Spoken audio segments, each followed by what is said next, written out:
Wow. So again, this was lots of stuff to take in. But thanks very much for staying on. This week was all about cooperation. We discussed why firms cooperate with each other, or put differently, how cooperation can be achieved in a market. We first looked at games with finite repetitions. Given that there is a clear endpoint of the game, the threat of retaliation is not a credible one, and hence the firms will always deviate, and they will never manage to coordinate their behavior. We discussed this using the example of the organizing committee of the Olympic Games ordering streetlights from a supplier by a certain date, so that's the defined endpoint. In the case of games with infinite repetitions, we have a different story. Why? Because there's no clear endpoint to the game, and that's why retaliation is a credible threat.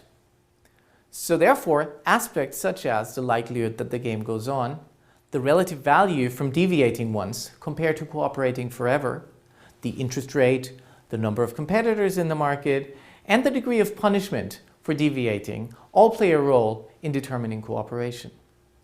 We discussed this using the example of the Diamond Cartel. And we finally analyzed the idea of commitment as an enabler of cooperation. And we here use the example of Airbus and Boeing and their competition for a new large-scale plane.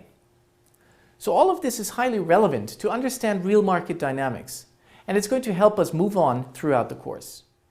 So I hope you could follow it, and I hope you enjoyed it. For now, please internalize the content, ask questions in the forum, and by all means do this week's quiz.